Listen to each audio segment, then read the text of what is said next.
So we've done a 2-stage sky and a 3-stage sea. I'm now going to pop in a focal point or boat, and I'm also going to put in some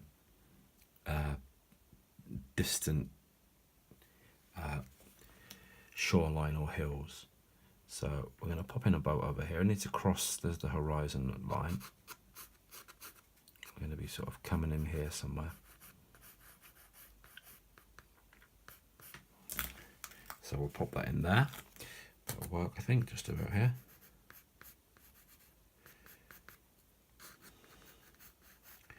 Doesn't need to be too large.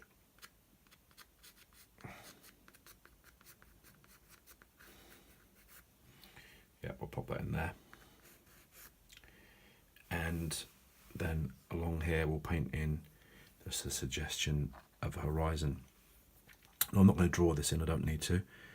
I'm just going to get a little mixture of, we're sticking with the same 3 colours again, and that's going to help to make a grey. That's burnt umber, and obviously we've got our yellow ochre, and here we've got our ultramarine blue. We're going to pop that in. You can see the line that we had earlier. Now I just want to show you something quite useful. If we get some clear water and just probably pop it near the focal point actually, and that will help when the focal point becomes sharp. This will be less sharp, if that makes sense. So that was just some clear water. I need to work quite quickly on this. Just touching it. Hopefully, there we go. It's just bleeding off from there.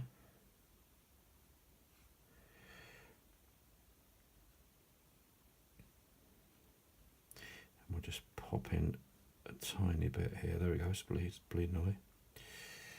And we could have that going all the way across, but I quite like the idea that there's a space for this boat to go out, so we'll leave that. Here though, we'll make this a little bit more interesting because it's quite boring at the moment because it's all the same sort of size, and we can suggest that maybe there's trees there, we're not really sure. And we'll just take that down a little bit here. There we go. And then to create a little bit of variety and variation, we'll just take a slightly damp tissue, and just 1, 2, and that'll probably be it, I won't do any more. Okay, so we'll touch in just at the top. The trees in the distance tend to be bluer in the top as well. Also, for the sake of variation, that we'll just move into this sort of greyer mixture here, much lighter mixture, and we'll suggest that this is going further away, so I'll just drop in, just let it do its own thing, just getting next to the edge of this sail. There you go, again creating a little bit of variation, so you've got hard and soft edges there, a little bit more interest. When this is dry, we could put some more in behind that, but it's getting quite complicated. But you can see that's helping with recession, making the sea look as if it's going back further towards, could be a headland, could be a coastline. We're not sure, it doesn't really matter too much. Okay, so the next part, we need to get this to dry. So I'll quickly dry this off with a hairdryer and I'll be back soon. So here we are, back again. Nice and dry here along the headland. I'm going to go for a smaller brush now. This is a number 2 Escoda. Some careful painting. Now, I'm going to put this as a red sail, so we're going to now move from all of the colours that we've been using, well, just 3, to go into a 4th colour.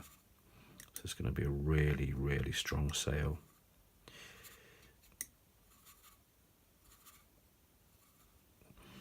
And we're going to pop it in. We'll have a bit of a shadow in there as well, but let's just first start out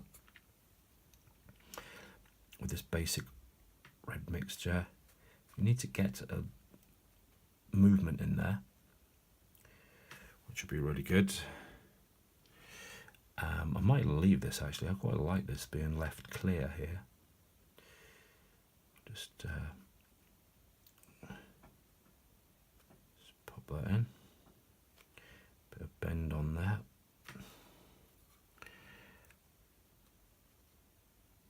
So this red is really going to attract the eye, but also by leaving this white part of the paper, almost white part of the paper, it's going to help take the eye there as well.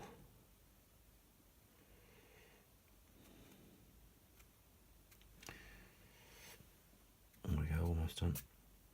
Didn't quite like that, just to scratch that out a little bit. Okay, and now we'll paint in the actual hull. If we go dark, so let's go neutral tint. This is going to be dark. And we can get this in. Notice I'm going close to the tip for a bit more control. I will let this bleed up, but of course, remember, we have water. So some parts of this boat you won't actually see.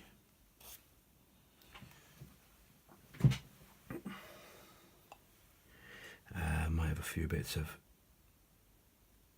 bobs there, and that's kind of it.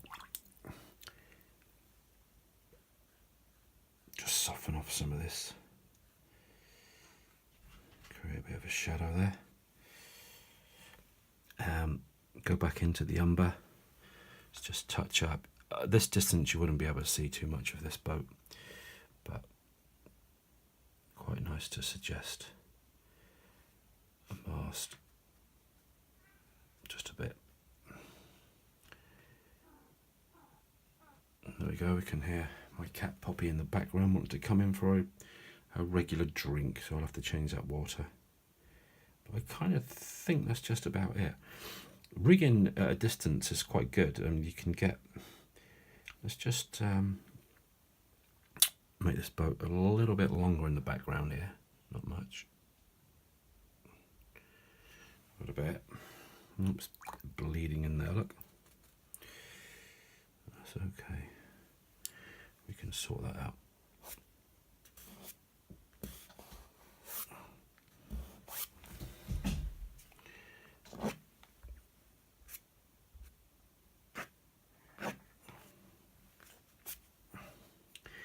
Great thing about art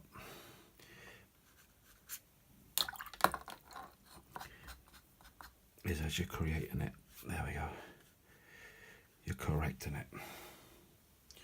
Creating, correcting, that's got more of a sway in it now, I think. It's kind of getting the energy of this boat moving, that's what I want to create. But I was going to say about using a pencil to do any rigging that you want to sort of, any lines. So there's a few lines.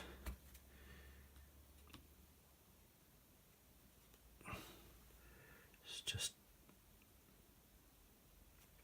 here, that's better, because now we've got this more movement.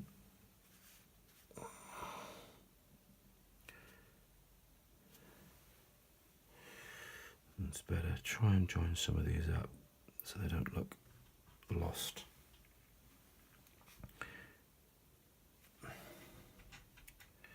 That'll probably do it. Interestingly, it's painted itself just there. Looks like a small figure just on here. That happens quite a lot in painting. Very odd. And of course it depends. To me the light is coming from this way, so we'd have some kind of sort of shadow being cast, but it would be more like a blurred shadow. There we go.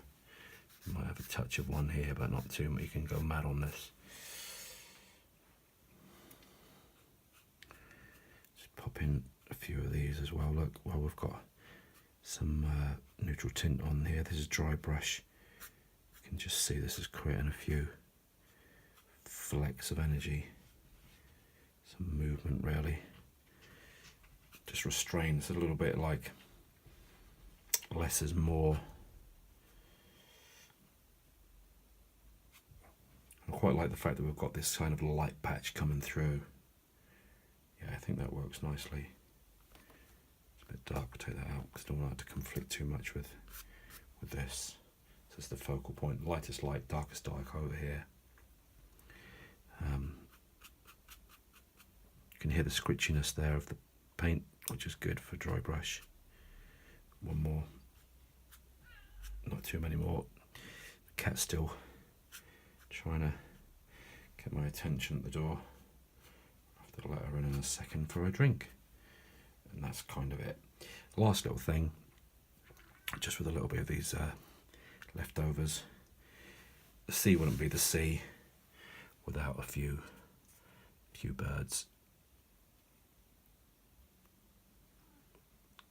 So we'll pop a few in here, just flying home. One more, a little bit larger, squalling around the boat as they do. Hold my breath. This one's almost up on his head, look. Oh yeah, let's just pop another one in here. Just to offset that.